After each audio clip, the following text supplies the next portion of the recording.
बरेच दिवसांनी आपण सगळ्यांनी भेटतो आणि दासबोधासारख्या अलौकिक ग्रंथाचा आपण अभ्यास करतोय. 3 दशक समर्थ कृपेने आपले पूर्ण झाले. पहिला दशक सगळ्यांना आठवत आहे, स्तवनाचा दशक आहे. समर्थ म्हणतात, ह्या दुर्मिळ नरदेह प्राप्त झाल्यामुळे मी हा दासबोध लिहू शकलो. समर्थ म्हणतात की ह्या सरस्वतीने माझ्यावरती कृपा केली. नंतर गणपती म्हणजे बुद्धीची देवता, तिने माझ्यावर कृपा केली. सद्गुरूंची तो कृपा आहेच, म्हणजे राम त्यांचे सद्गुरू होते, त्यांची कृपा आहेच. मी परमार्थाला लागलो म्हणून मला दासबोध लिहावासा वाटला. संतांची कृपा आहे, पण संतांनी अनेक अद्वैत ग्रंथ लिहिले, त्याच्या अभ्यासाने मी हा अभ्यास करू शकलो. आणि अशा प्रकारे पहिला जो हा दशक आहे हा स्तवनाचा आहे. दुसरा जो दशक आहे तो लक्षणांचा आहे. समर्थ म्हणतात, पहिल्या ती माणूस व्हा, आणि माणूस व्हायचा असेल तर पहिल्यांदा तुम्हाला आत्मपरीक्षण करा. म्हणून त्यांनी 5 चांगले समास, 5 दुष्ट लोकांचे समास, आणि जे पहिला समास जो आहे तो मूर्ख लक्षणांचा आहे. आपल्यातली लक्षणं, मूर्ख लक्षणं कोणची आहे ती निवडा आणि ती बाहेर काढून टाका, म्हणजे मग तुम्ही उत्तम व्हाल. हा सगळा भाग दुसऱ्यात झालेला आहे की तुम्ही आत्मपरीक्षण करा, आत्मचिंतन करा आणि आत्मपरिवर्तन करा. सगळेजण आत्मपरीक्षण करतात, पण आत्मचिंतन करून आत्मपरिवर्तन करत नाही. जैसे थे 10 वर्ष जरी ऐकलं तरी बाई जिथे आहे तिथेच, तर त्याचा उपयोग नाही आहे. म्हणून आपण आपल्यातले सद्गुण मध्ये आणले पाहिजेत, दुर्गुणांचा त्याग केला पाहिजे. हा सगळा भाग दुसरा दशक झाला. तिसऱ्या दशकाची जी सुरुवात आहे ती 5 समास म्हणजे कादंबरी आहे. ती वाचताना असं वाटतं, नको रे देवा, असं जीवन कोणावरही न यावं. एखाद वेळेला एखाद्या माणसाकडे हे 5 समास असणारं जीवन नसेल, पण असे अनेक म्हणजे आपण लोक बघतो की एक लग्न होतं, नीट होत नाही, दुसरं लग्न करतो, नीट होत नाही, तिसरं लग्न करतो, आणि ते फिसकटतं कसं. हा सगळा भाग आपण मागच्या वेळेला पाहिला. मग 3 त्यांनी भौतिक एक सांगितलं, आधी दैविक, आधी आध्यात्मिक, आधी भौतिक. प्रत्येकाला हा ताप असतोच, कोणता ना कोणता तरी ताप असतो, तो पाहिला. मग त्याच्यानंतरचा जो आहे सुंदर म्हणजे हा समास, तो मृत्यू निरूपणाचा आहे. परत जे उत्पन्न होतं त्या प्रत्येकाला जावं लागतं, अगदी देवांना सुद्धा जावं लागतं. आणि हा मृत्यूचा समास आहे, पण माणूस घाबरून वाचत नाही, पण तोच महत्त्वाचा समास आहे. आणि सगळ्यात शेवटचा समास आहे जो हा वैराग्य निरूपण, हा अत्यंत चांगला आहे. जेव्हा आपण गाडीने प्रवास करत असतो किंवा या केसरीतून समजा आपण ट्रिपला निघालेलो आहोत, तर 10-12 दिवस आपण एकत्र राहतो, सगळ्या आपल्या मैत्रिणी होतात, प्रेमाच्या होतात, एकमेकांना आपण आपले पत्ते देतो, तुम्ही आमच्याकडे या, पण आपण कधीही कुठे जात नाही, पण आपण इतक्या प्रेमाने वागतो. तसं समर्थ म्हणतायत की आपण एका स्थळी आलेलो आहोत या जगात सुद्धा. तो काळ अल्प होता, हा काळ जितका दिवस राहायचा तितका काळ आहे. आणि म्हणून समर्थांनी जे प्रश्न विचारले, कोण माता, कोण पिता, कोण बंधू, कोण, अरे हे सगळे तुझेमुळे तुझे नाहीच आहे. हे फक्त तुम्ही मायेमुळे एकत्र आलेली माणसं आहोत, पण खरा जर कोण असेल तो खरा भगवंत आहे. जेव्हा एखादं संकट येतं, जेव्हा एखादा आपल्या जवळचा माणूस इथून निघून जातो, किंवा एखादा करोडपती आहे तो अगदी म्हणजे भिकेला लागतो, आणि मग तो वेळेला अंतर्मुख होतो. ज्याला मी माझं म्हटलं, ज्याच्यावर मी आपोमात प्रेम केलं, तो खरंच माझा आहे का? तो तुम्हाला सोडून गेला. आपल्याला सुद्धा खूपदा वाटतं, इतकी चांगली माझी मैत्रीण होती, मी इतक्या भरोशाची होती, इतकं प्रेम केलं, नुसत्या 2 वाक्याने तिने निघून जावं, आणि मग माणूस अंतर्मुख होतो. पण समर्थांच्या अशा कल्पना आहेत की जो त्रिविध तापे पोहला तोची अधिकारी झाला. ज्याला त्रिविध ताप असतात, एखादा योगी अरविंद असतात, एखादे ज्ञानेश्वर असतात, एखादे समर्थ असतात, की जन्मल्यापासून त्यांना असं वाटतं विरक्त असतात. म्हणून 12व्या वर्षी समर्थ निघून गेले सावधान म्हटल्यानंतर. आपण सावधान म्हणून जन्मभर सावध होतच नाही. अनेक गोष्टी सांगतात, इतर आजारी पडलेली माणसं पाहतो, इकडे तिकडे मरण पाहतो, तरी पण मी अमर आहे ह्या भावनेने माणूस जगत असतो. आणि म्हणून सगळं दाखवण्याकरता म्हणून हा 3रा दशक समर्थांनी केलाय.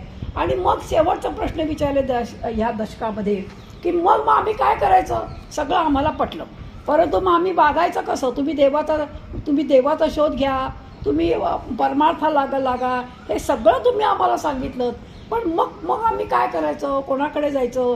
देखो न शिष्याची अनन्यता, भावे बोळेला सद्गुरू दाता, स्वानंद तुंबळेला आता पुढिले रसावी, जयास वाटे सुखची असावे, तेने रघुनाथ भजनी लागावे, स्वजन सकळही त्यागावे, दुःख मूळजे. मग आम्ही काय करायचं. सगळं आम्हाला पटलं की आम्ही ज्या सगळ्या लोकांना आमचं म्हटलं ते आमचे नाहीत. हा संसार जो आहे हा फाटका आहे, या संसारातून सुख मिळणार नाही हे सगळं आम्हाला पटलं, मग आम्ही काय करायचं. म्हणून 4था दशक समर्थांनी सुरू केला आहे. आणि तो जो आहे हा अत्यंत गोड दशक आहे, हा भक्तीचा आहे. भक्ती मुळातच गोड आहे, मधुर आहे, आणि त्याचा सगळा आपल्याला अभ्यास करायचा आहे. कारे नाठवीसी कृपाळू देवासी पोषितो जनासी एकला तो बाळा दुधा कोण करीतो उत्पत्ती.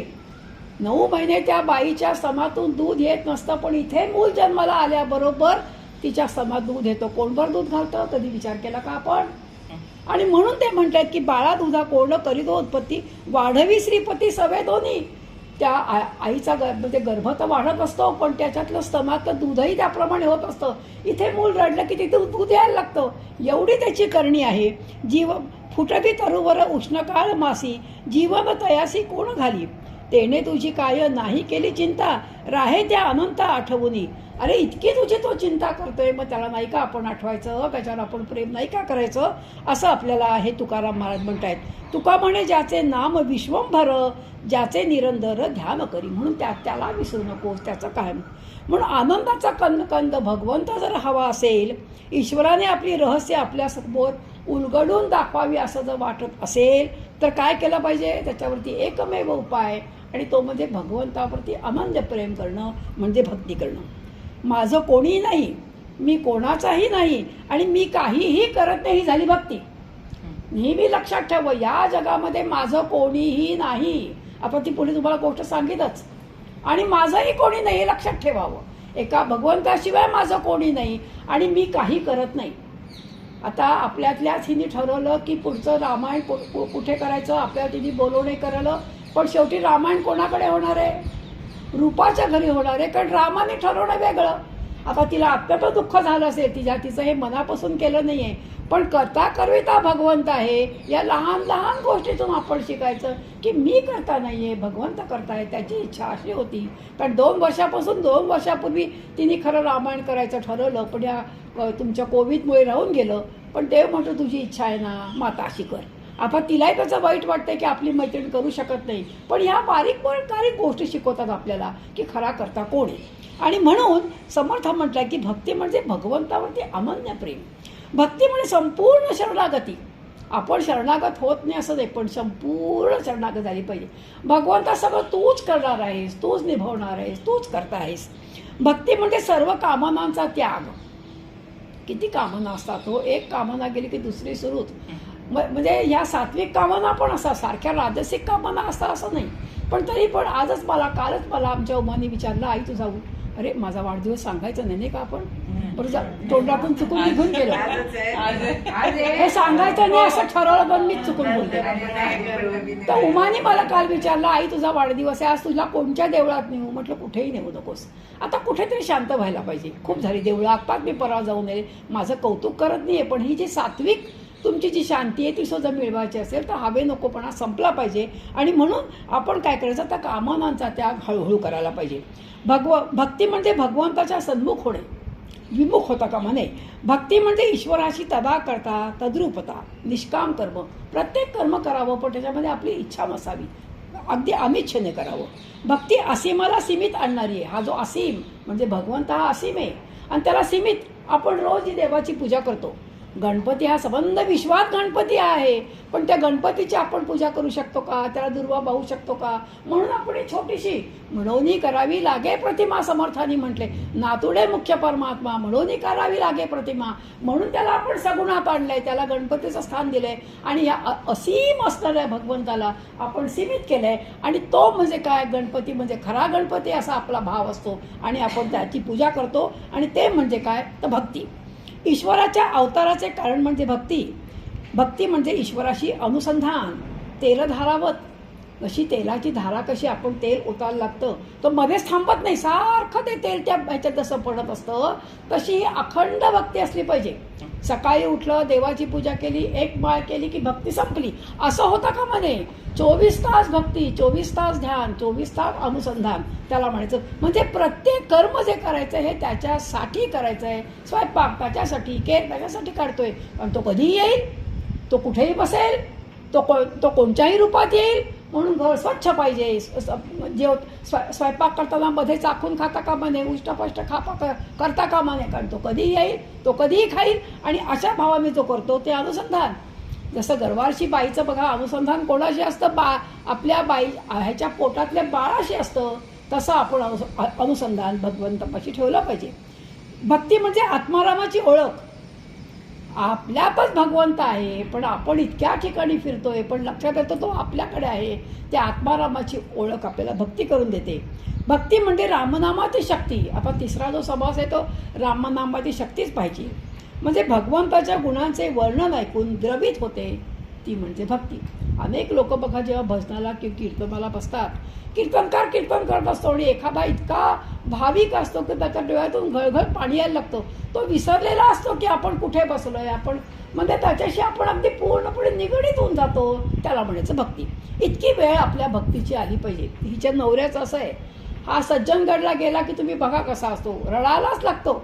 इतका रडतो, बाई काय रडेल, इतका तो द्रवित होतो. म्हणजे मुद्दाम डोळ्यात पाणी आणावं लागत नाही हो. ती भक्ती बरोबर म्हणजे इतकं अनुसंधान त्याच्या त्या समर्थांच्या पादुकांशी होतं, समाधीशी होतं की तो एकरूप होऊन जातो. त्याला म्हणायचं भक्ती. मी उदाहरण का देते, जे मला माहिती आहे मग उदाहरण देते. अशा तुमच्यातल्याही अनेक बायका असतील पण मला माहीत नाही. आणि असा जो करतो त्याला म्हणायची भक्ती. बघा व्यासांनी एकंदर 17 पुराणं लिहिली. अगदी ब्रह्मसूत्र लिहिली, 4 वेद लिहिले, अनेक पुराणं लिहिली, पण त्यांना काही आनंद मिळाला नाही. म्हणून ते एकदा आपल्या आश्रमात बसले होते. इतक्यात नारद मुनी आले आणि ते म्हणाले, काय तुम्ही एवढे असे दुःखी का, इतका सगळा तुम्ही म्हणजे असं म्हटलं की जगामध्ये व्यासोशिष्टम, व्यासाने एवढे ग्रंथ लिहिले आहेत की बाकी सगळं जे लिहित आहेत ते त्यांचं उच्चिष्ट आहे. एवढा ग्रंथ संभार लिहून सुद्धा तुम्हाला आनंद का नाही. तेव्हा ते म्हणाले, काय तूच सांग बाबा काय नाही. तर म्हणजे तुम्ही सगळे लिहिलेत ते ज्ञानप्रचूर आहेत. लोकांना ज्ञान कळणारे लोक फार कमी आहेत. योग वसिष्ठ एवढा कठीण ग्रंथ कोण वाचणार. त्याच्यापेक्षा रामायण लोकांना सोपं वाटेल. रामायणामध्ये सुद्धा अनेक गोष्टी योग वसिष्ठातल्याच सांगितल्या आहेत. पण त्या गोष्टी सांगत जर का समजा मी इथे नुसत्या ज्ञानाच्या गोष्टी केल्या तर पुढच्याला कोणी ऐकायला येणारच नाही. काय माहिती काय काय मोठं मोठं बोलतायत. पण जर मी समजावत गेले तर तुम्हाला ती गोष्ट आठवेल आणि मग गोष्ट आठवेल हां त्यांनी भक्तीच्या बद्दल ही गोष्ट सांगितली. आणि म्हणून ते काय म्हणताय की तुम्ही एवढीच पुराणं लिहिलीत पण त्याच्यामध्ये भक्ती प्रधान नव्हती.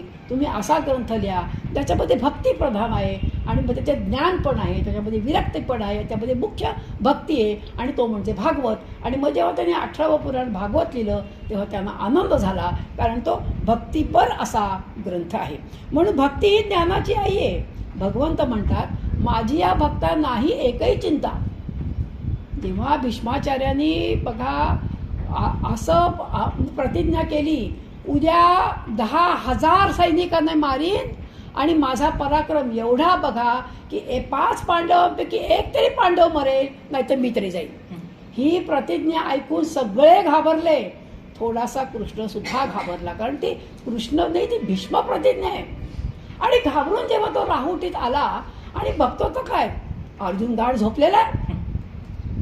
अरे अर्जुना, तू ती प्रतिज्ञा ऐकली नाहीस का? ऐकली म्हणे. मग तुला काळजी वाटत नाही म्हणे. काळजी वाटायचं कारण काय? माझी या भक्ता नाही एकही चिंता. मी तर तुझा भक्त असेल तर माझी चिंता कोण पाहतं? तुझंच काम आहे. सर्वस्व एकदा अनन्य म्हणून अनन्यता हा भक्तीचा पाया आहे.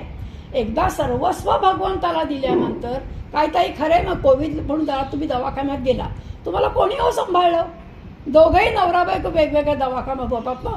त्या दिवशी सांगत होते, एका भगवंताशिवाय जरी कितीही मुलं आले आणि डबा ठेवून गेले पण वाचवलं कोणी तुम्हाला? कारण त्याने तुम्हाला वाचवायचं होतं, हे सगळं ऐकायचं होतं. लक्षात ठेवा. म्हणून काय आहे की एकदा आपण सगळं सर्वस्व भगवंताला दिलं आणि पूर्ण अर्जुन तेच सांगतोय, मी सगळं त्याला वाहिलंय, त्यामुळे मी कशाला काळजी करू, तू आहेस ना काळजी करणारा. म्हणून म्हणतात, माझी या भक्ता नाही एकही चिंता. चिंतामुक्त जीवन जगण्याचं शास्त्र जर कोणतं असेल तर ते म्हणजे भक्ती. पण ती भक्ती कशी करायला पाहिजे? पूर्ण त्याच्यावरती विश्वास. अर्धा विश्वास नाही बरं, पूर्ण. म्हणून अनन्यास चिंतयन्तो मा ये जना परिउपासते तेषा नित्य वित्तायाम योगक्षेमं वहाम्यहम्. आमचे गुरु नेहमी म्हणायचे, कारण ते म्हणायचे मी कधीही हातात पैसा लावला नाही, पैशाला हस्तस्पर्श केला नाही, पण 97 वर्ष जे जीवन जगलो ते त्यांच्यावर समर्थ माझं भक्ती. या एका विश्वासावर मी 97 वर्ष जगलो. त्यांना एक पुरस्कार मिळाला होता. किती असं पाकिट भरलेलं पाकिट होतं अण्णांमध्ये माझ्या गुरुंना दिलं. त्याने उडून पण नाही पाहिलं आणि मारुतीबाबा रामदासजींना देऊन टाकलं. ते म्हणाले पैशाला हात कशाला लावू, सगळी चिंता तो वाहतोय ना. याला म्हणायचं भक्ती.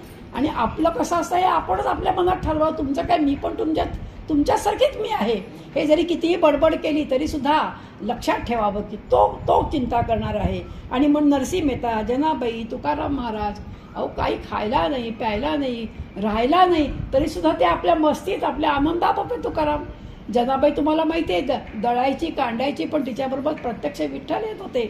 नरसिंह मेहता तर तसंच उदाहरणे. आणि म्हणून भक्ती ही आई आहे बघा. एखादं मूल चिखलामध्ये रंगून आलं, पूर्ण चिखलमय, पावसाळा पडला की मुलांच्या अंगात येत होते आणि ते संबंध चिखला दिलं. तिथून बाबा आपल्या ऑफिसमध्ये येत असतात. बाबा त्याला धरून येत नाही, ते ओरडतात आईला. काय म्हणतात, अगं बघ त्याला साफ कर. मग आई त्याला साफ करते आणि आईला साफ केल्यानंतर मग बाबा म्हणतात, ये रे बाळा मी तुला मांडीवर घेतो. भक्ती ही अशी आहे. एखादा जीव जर का असा खूप घाण झालेला असेल, समजा एखादा जीव अनेक जन्मापासून मळलाय, घाण झालाय, अनेक चुका केल्या आहेत, अनेक पापं त्यांनी केली आहेत, त्या भक्ती म्हणते ये बाळा ये, तू माझाच आहेस. आणि म्हणून ती मांडीवर घेते, तुम्हाला लाडकोड करते, तुम्हाला भगवंताकडे करते. मग तुमच्या अंगात मग जा आता ज्ञानाकडे जा आणि ज्ञान मिळव. अशी ही भक्ती आहे. म्हणजे भक्ती ही ज्ञानाची आई आहे. माणूस बघा जन्मभर सुखाच्या मागे लागतो. प्रत्येकाला सुख हवं असतं, कारण आपण सुखासाठी धडपडतो. मिळतं किती हा प्रश्न वेगळा आहे, पण सुख हे हवं असतं असं वाटतं. म्हणून ह्या मग त्या मार्गाने, वैध मार्गाने, अवैध मार्गाने सुखाच्या मागे आज आपण समाजामध्ये बघतोच आहोत. कसा सगळा घोटाळा होतोय, टी व्ही बघायला नको वाटत, बातम्या तर न बघितलेल्या बरा. अशी वेळ येते जवळच्या माणसाचा मृत्यू बघतोय तरी सुद्धा आपण शहाणे होत नाहीये. आणि म्हणून समर्थ म्हणतायत की जो त्रिविध तापे पोळला तोचीच अधिकारी झाली. म्हणून चांगला त्रिविध तापाने पोळ आणि मग तू या ह्याच्याकडे येशील. मग तुझ्या लक्षात येईल, अरे सगळं करून करून भागलो, देवपूजेला लागलो. आपल्याकडे अशी म्हण आहेच. आणि म्हणून समर्थ म्हणतायत की दृश्य जगताबद्दल अनासक्ती निर्माण झाली. सगळीकडून सुख मिळवायचा प्रयत्न करा. सगळ्या तुमच्या यात्रा करून झाल्या, सगळं जग बघून झालं, तरी पण लक्षात ठेवा, तुम्हाला जर अखंड सुख हवं असेल, आनंद हवा असेल, तर तुम्हाला कधीतरी ज्ञानेश्वरी, कधीतरी दासबोध, कधीतरी एकनाथी भागवत वाचायलाच हवं. कारण ह्यातला जो आनंद असतो हा चिरंतन टिकणारा असतो. पण ते जे सुख असतं ते क्षणभंगूर असतं. उलट इथे फुकट आहे. तुम्ही इथे आलात, काय हो तुम्हाला खर्च, एकही पैसा खर्च करायला नको. उलट छान आनंद घ्या, घरी जा, त्या आनंदात राहा. म्हणून समर्थ म्हणतायत की जगताबद्दल अनासक्ती जेव्हा येईल तेव्हा निर्माण झाली की मग आपल्याला भगवंताचा आधार वाटायला लागतो. डॉक्टर सुद्धा म्हणतात मग सगळे उपाय करून झाले, आता तुम्ही तुमच्या देवाला आळवा बुवा. आणि म्हणतात मग सगळे देव म्हणतात की आमच्याकडने, म्हणजे सगळे आधार संपल्यानंतर देवाला आळवण्यापेक्षा अहो पहिल्यांदाच देवाला आळवूया ना, त्याचाच आधार पक्का आहे, बाकीचे आधार घेऊ नका असं नाही. डॉक्टरकडे जा, त्याचा आधार घ्या, पण लक्षात ठेवा खरा आधार कोणाचा आहे. जसा यांनी ते गोवर्धन उचलला, करंगळीवर उचलला, 7 दिवस त्याचे मित्र म्हणतात कृष्णा तुझं बोट दुखायला लागलं असेल रे, तू असं कर ना, तू तुझा बोट काढ, आम्ही आमच्या काठ्या लावल्यात. त्याने बोट काढलं नाही हो, नुसतं फक्त असं होतं, ते असं केलं, गोवर्धन यायला लागला खाली. मग सगळ्यांच्या लक्षात आलं की खरा आधार कोणाचा, या सगळ्या ज्या आमच्या काठ्या आहेत ह्या इन्स्ट्रुमेंटल काठ्या आहेत. खरा आधार आमच्या काठ्यांचा नव्हे, खरा आधार जो आहे तो कृष्णाचा आधार आहे, हे लक्षात ठेवा. आणि म्हणून 3ऱ्या दशकाचा शेवट खूप छान समर्थाने केलाय. कैची माता कैचा पिता कैसी बहीण अवघी सोरे सुखाची, तुझ्या सुखदुःखाची सांगाची नव्हे. अरे तुझं नव्हे रे शरीर, आता पुढे सगळं येणारच आहे. हे पंचमहाभूतांचं शरीर आहे. जेव्हा माणूस पडतो तेव्हा पंचमहाभूतामध्ये निघून जातो. मग हे शरीर तरी तुझं आहे का, हे शरीर पण तुझं नाहीये. मग ही जे यौवन आहे, यौवनामध्ये अंगामध्ये एवढी गुरमी असते माणसाच्या, अरे पण ते यौवन जाणार ना कधीतरी. संपत्ती ही सगळी दुपारची सावली आहे. आता काय आजी खरं सांगा, आपण त्याला केवढ्या ताठ्यात होतो, आता हातात ताठी लागते ना, पण शक्य नाही, बरोबर आहे ना. पण तेव्हा माणसाने आजमावून ठेवावं की अरे हा सगळा काळ जाणार आहे, मी म्हातारा होणार आहे, मला सुद्धा नम्र व्हायला पाहिजे, मला शरणागती पत्करायला पाहिजे. म्हणून तुझा मग इतरांचा कोण विचार, अरे शरीर तुझं नाही. याची गोष्ट अशी आहे, जनक राजाकडे एक ब्राह्मण होता. आणि त्या ब्राह्मणाने एकदा खूप मोठं पाप केलं, म्हणून त्याला न्यायाधीशाने काय सांगितलं की तुला शिक्षा म्हणजे अशी की तो जनक राजाचं राज्य सोडून निघून जा. आता ब्राह्मण हुशार आहे, तो गेला जनक राजाकडे. तो म्हणाला, बाबा तुझी कुठे हद्द संपते ती सांग, त्याच्या पलीकडे मी जातो. जनक राजामध्ये विधेयी आहेत, अत्यंत ज्ञानसंपन्न, शुकदेवांचे गुरु, आणि ते म्हणतात, अरे काय सांगू तुला, जिथे माझ्या शरीरावर माझा हक्क नाही तिथे माझा हा राज्य म्हणणं ते योग्य आहे का? ही हद्द मी काय सांगू? अरे जिथे राज्यच माझं नाही, जिथे देहच माझा नाही, तुला जितके दिवस राहायचे तितके दिवस तू ह्या राज्यात राहा. म्हणून समर्थ विचारात किती वेळा जन्म यावे, किती वेळा व्हावे फजित, यातून बाहेर पड. पुनरपी जननम पुनरपी मरणम, तुला भोगल्या पुनरावृत्ती किती वेळा. साधी एका जन्मामध्ये जेव्हा 10 ठिकाणी आपल्या बदल्या होतात तेव्हा माणूस कंटाळून जातो.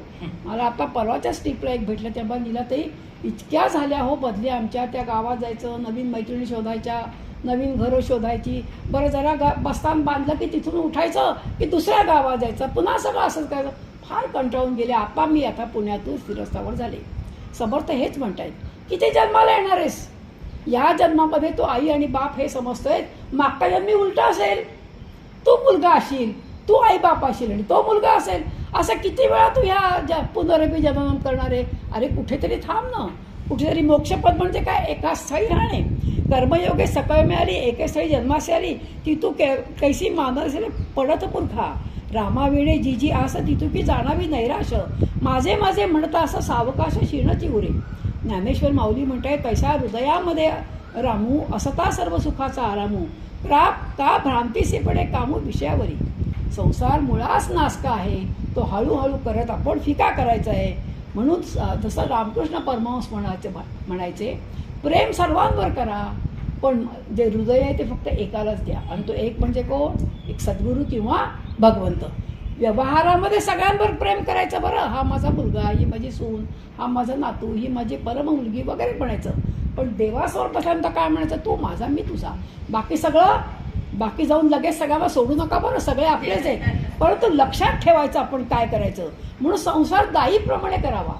जेव्हा दाई आपल्या घरामध्ये लहान मुलाला सांभाळ येते, किती प्रेम करते हो त्या मुलावर, जणू काही तिची म्हणजे मागच्या काळच्या दाया तर दूध सुद्धा पाजायच्या. आपण अनेक गोष्टी ऐकलेल्या आहेत. पण संध्याकाळचे 5 वाजले की ती एक तरी मिनिट थांबेल का हो? मूल आजारी आहे, मुलाच्या अंगात ताप आहे, पण ती म्हणते माझी 5 वाजताची वेळ आहे ना, मी चालली. म्हणून संसार कसा करावा? दाईप्रमाणे. आणखीन परमार्थ कसा करावा? आईप्रमाणे. आई रात्रंदिवस जागते. आई नाही पाहत 5 वाजले का 4 वाजले का 3 वाजले. आता माझा मुलगा येणार, आई धावत धावत येणार, त्याचा सांभाळ करणार. समर्थ म्हणतात, रामकृष्ण परमहंस म्हणतात, आपण उलटा करतो. आपण संसार करतो त्या दाईप्रमाणे आणि ह्या आईप्रमाणे, आणि परमार्थ करतो आपण दाईप्रमाणे. असं करू नका असं सांगितलंय. म्हणून तू हे म्हणे मीची करी, माझी हे भजनी प्रेम धरी, सर्व काळ नमस्कारी, सर्व दूर तो भरला आहे. म्हणून कोणाचाही अपमान करू नका, प्रेम करा, असं सगळं सांगता येईल. पण हे हळूहळू होणार नाही, सवय करावी लागते. आमच्या नागपूरला बघा भयंकर उन्हाळा असतो आणि मोठमोठाले कूलर लावलेले असतात. आणि परीक्षेची वेळ आमच्या मूर्ख लोकांनी दुपारी 3ला ठेवलेली असते. ऐन मे महिन्यामध्ये परीक्षा खरं ना माझं 3 ते 5, 2 ते 5 अशी परीक्षेची वेळ. मग आम्ही मुलांना काय म्हणायचो, अगं कूलरमधून लगेच जाऊ नको बरं, थोडा वेळ दुसऱ्या खोलीत बस. आणि दुसऱ्या खोलीत बसली, कारण बाहेर जायचं हल्ली खूप आहे ना संबंध, अंगावर कपडे घाला, डोळ्याचा चष्मा ढुंकीकडे. त्यावेळेला आम्ही असंच जायचो. इतकी ती रेझिस्टिंग पॉवर आपोआप वाढायची. हल्ली मुलांच्या अंगात रेझिस्टिंग पॉवर वाढूच देत नाही. लगेच सगळे उपाय, नाहीतर मग रिक्षा लावायची, लगेच आईबाप सोडायला. आम्ही सायकलने जायचो. मी तर ही मुलगी किती लांब जायची कॉलेजमध्ये, मी फक्त फाटका करून सोडायची, बाई व्यवस्थित जा म्हणायची. त्याला जसं आहे तसं ही जी आपली मगर मिठी आहे संसाराची, अशी हळूहळू सोडावी.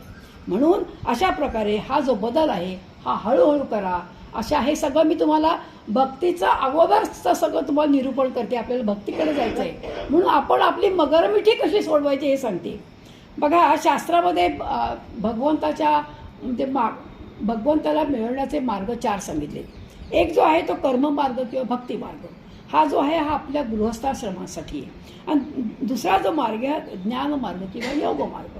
त्यातल्या सोपा जो मार्ग आहे तो भक्ती मार्ग आहे. सोपा म्हणजे तुकाराम महाराज म्हणतात की भक्ती म्हणजे सुळावरची पोळी आहे, इतका सोपा नाही.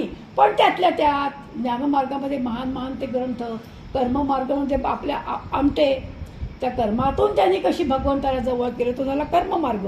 आणि म्हणून 4थ्या दशकात सुरुवातीला भागवतातील पहिला श्लोक समर्थांनी ते सांगितलेला आहे. श्रवणम कीर्तनम विष्णुस्मरणम पादसेवनम अर्चनम वंदनम दास्यम सख्यम आणि आत्मनिवेदन.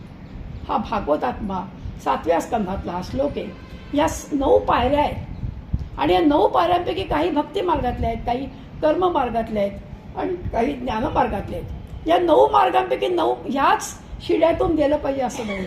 तुम्ही श्रवण करत करत सुद्धा भगवंताची प्राप्ती करू शकता, कीर्तन करत करत सुद्धा करू शकता, नामस्मरणाने त्यामुळे भगवंताची प्राप्ती होतेच. पण ह्याच्यामध्ये मात्र महत्त्व काय आहे तर भावाला महत्त्व आहे. नुसती भक्ती असून चालत नाही, तर भक्तीबरोबर भाव ह्या ईश्वराच्या अस्तित्वाबद्दल निशंक असणं म्हणजे भाव. भगवंत आहे आणि तो मला मदत करणारच याला म्हणायचं भाव. नाहीतर जी मेकॅनिकल जी करतो, रोज सकाळी पूजा केल्याशिवाय मी म्हणजे पाण्याचा कोणही घेत नाही या अभिमानामध्ये माणूस असतो आणि ती पूजा करून टाकतो. जिथे भाव नाही ती भक्ती नाही. म्हणून भावे विण भक्ती, भक्ती विण जे हरिपाठात म्हटलं ना, म्हणून भाव हा अत्यंत म्हणजे महत्त्वाचा आहे. जैसा भाव जयापाशी तैसा देव तयापाशी. ज्या भावाने तुम्ही बघाल त्या भावाने तुम्ही जे बी पेराल तेच तुम्हाला मिळणार आहे. म्हणून तुम्ही भावपूर्ण यांनी करा.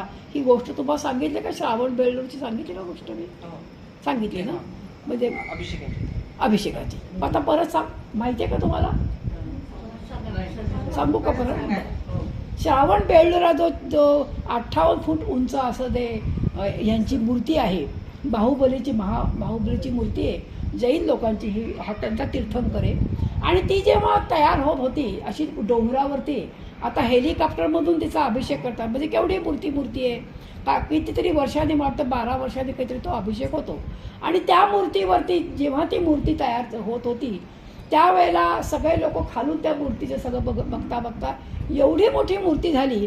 आणि चामुंडा राय ज्या राजाने ती मूर्ती बनवली त्या राजाला एकदा वाटलं की आपण या मूर्तीवरती आणि अभिषेक करावा. आणि म्हणून अभिषेक करण्याकरता म्हणून त्यांनी सांगितलं प्रत्येकाने आपापल्या घरातून दूध आणा. आता एवढ्या मोठ्या शहरातून आणि जो तो दूध आणताय, डोक्यावरून मोठमोठ्या शिड्या लावून आणि डोक्यावरून दूध ओततायत, परंतु ते दूध काही खालपर्यंत येत नाही. कारण पायापर्यंत आलं त्याला म्हणायचं अभिषेक काही पूर्ण होत नाहीये. आणि म्हणून मग काय करायचं? तेव्हा त्या राजाला प्रश्न पडला, आज अनेक दिवस होत आहे पण अभिषेक काही पायापर्यंत येत नाहीये. म्हणून त्याने आपलं हे बदललं, रूप बदललं. आणि रूप बदलून त्यांनी काय केलं तर ते एक म्हाताऱ्याचं रूप घेतलं आणि तो त्या सगळ्या लोकांमध्ये फिरायला लागला. एक गुल्लम्मा नावाची एक आजी होत्या, एक करवंटी, हातामध्ये एवढंसं दूध. आणि ती निघाली, आजी तुम्हाला मिळालं का जायला? नाही रे बाळा, किती गर्दी आहे, मी कालही दूध आणलं ते तसंच गेलं, आजही आणलं, चला आजी मी तुम्हाला घेऊन जातो. म्हणून तिथपर्यंत नेलं. आणि जेव्हा त्यांनी त्या पायावर टाकल्याबरोबर अभिषेक झाला, ते दूध खाली वाहत गेलं. आजही कल्याण सरोवर आपण जे गेलो तर मी बघून आले म्हणून सांगते, खाली मोठं सरोवर आहे. त्या दुधाचं सरोवर झालं का? भक्तिभाव होता. जेव्हा ते बांधत होते तेव्हा ती तरुण होती. ती त्या डोंगरावर आपल्या सगळ्या शेळ्या मेळ्यांना, नंतर या गाईंना वगैरे चरायला न्यायची. तेव्हा तिने विचार केला, जेव्हा कधी होईल तेव्हा मी कधीतरी हिला अभिषेक करीन आणि माझ्या हातून अभिषेक व्हावा, हा भाव होता. आणि त्यामुळे तिने जेव्हा एवढं करवंटीचं दूध टाकल्याबरोबर, आणि अशा भावाच्या अनेक गोष्टी आहेत. म्हणून भाव जर नसेल तर त्या भक्तीला काही अर्थच नाही. आणि म्हणून समर्थ म्हणतायत, तुम्हाला जर भक्ती करायची असेल ना तर तत् श्रवणम तत् कीर्तनम, त्याच्याबद्दलच ऐका, त्याच्याबद्दलच बोला. श्रवण म्हणजे परमार्थामधली जी पहिली पायरी आहे आणि ती म्हणजे श्रवण. ज्याला परमार्थाला सुरुवात करायची आहे, ज्याने कधी काहीही केलेलं नाही आहे, त्यांना कशाचीही माहिती नाही आहे. कारण अनेक बायकांना, अनेक जणांना नोकऱ्या केलेल्या असतात, संसार असतो, त्याच्यामुळे इच्छा असून सुद्धा त्यांना ह्या गोष्टीकडे वळत नाहीत. काय खरं आहे ना माझं म्हणणं? खरं माझं म्हणणं बरोबर आहे ना? आणि मग ज्यांना असं वाटतं की आपल्याला आता पण सुरुवात करावी, मग सुरुवात कशाने करायची? बरं, समजा तुम्ही दासबोध वाचायला घेतलात, तुम्हाला एकट्याने वाचून दासबोध करणार नाही. म्हणून मग पहिली पायरी जी आहे ती म्हणजे श्रवण. पण ते मग श्रवण कसं करावं? म्हणून समर्थाने त्याच्याकरता एक पूर्ण समास लिहिला आहे. जय जय जी श्री जी जगन्नाथा, तू विद्यावैभवे समर्था अध्यात्म विद्येच्या परमार्थ मजबोल व्हावे. नमो शारदा वेद जननी सकळ सिद्धी जयचेनी मानस प्रवर्तले मननी स्फूर्ती रूपे. आता आठवू सद्गुरू जो पराचाही परू जयाचे निज्ञान विचारू कळू लागे. श्रोतेन पुसिले बर्वे भगवत भजन कैसे करावे म्हणून बोलिले स्वभावे ग्रंथांतरी. नवविधा भजन बोलिले त्याची पुढे प्रांजळ केले. श्रोती अवधाम दिले पाहिजे आता. प्रथम भजने ऐसे जाणं हरी कथा पुराण श्रवण नाना अध्यात्म निरूपण ऐकत जावे. काय काय ऐकावं तर अध्यात्म निरूपण ऐकावं, हरिकथा ऐकावी, पुराण ऐकावीत. जर का आपल्याला काही कळलं नाही तर आपण काय करावं, आपण त्यांना विचारावं, आपल्या शंका त्यांना विचारून आपल्या मनातला जो काही शंका कुशंका काही भेद निर्माण झाले तर ते पूर्ण करून घ्यावे. कर्ममार्ग, उपासना मार्ग, ज्ञानमार्ग, सिद्धांत मार्ग, योग मार्ग, वैराग्य मार्ग ऐकत जावे. हे सगळं ऐकावं आणि मग मला काय योग्य आहे, मी काय करू शकतो, माझं वय काय. आता समजा एखाद्या 70च्या पुढच्या बाईने म्हटलं मी ज्ञानमार्गात जाईल, आता ह्याच्या पुढे संस्कृत कधी शिकणार आणि कधी ग्रंथ वाचणार, त्यामुळे कठीण आहे. मग समजा तिने ठरवलं की बाई सोपा मार्ग आपलं नामस्मरण करावं, मग ते शक्य आहे. म्हणून मग नामस्मरण कसं करायचं, मग कोणी केलं, माळ कशी धरावी, कारण ते सगळं शास्त्रशुद्ध झालं पाहिजे. आणि मग हे सगळं कोण सांगणार, जो त्याच्यामध्ये पारंगत आहे त्याला जाऊन विचारावं आणि त्याच्याकडून सगळं शिकून घ्यावं आणि त्याप्रमाणे वागावं. नाना व्रतांचे आता चातुर्मास येणार आहेत. हे जी वेगवेगळे व्रतं जे आहेत ती व्रतं का आपण का करावी, आपल्या जिभेवरती कंट्रोल यावा, नियमितपणा आपल्या जीवनामध्ये यावा, आपल्याला काहीतरी उपासना घडावी. जेव्हा तुम्ही आता ते लक्ष वाहता, माझ्या मैत्रिणीने एकदा अक्षरांचं लक्ष वाहिला, म्हणजे किती कठीण आहे माहिती आहे. प्रत्येक अक्षत क्षितीनं झालेली ती अक्षर, म्हणजे कुठेही तुकडा पडलेला कामा नाही, सगळी पूर्ण पाहिजे अशा सगळ्या निवडायच्या आणि मग देवाचं नाव घेत त्या व्हायच्या. म्हणजे मग काय होणार, रोज समजा मी 1000 अक्षता व्हायच्या ठरवल्या, म्हणजे 1000 अक्षता त्यापर्यंत आपण ते निवडायच्या. त्या निवडताना भगवंताचं नामस्मरण करायचं आणि मग त्या व्हायच्या. मग त्या कसं करायचं, म्हणून नाना व्रतांचे महिमे, नाना तीर्थांचे महिमे. काही लोक बघा चातुर्मासामध्ये घरी न राहता, कारण रामकृष्ण परमहंसांचं म्हणणं होतं मध्ये मध्ये ह्या अशा तीर्थांच्या ठिकाणी जावं.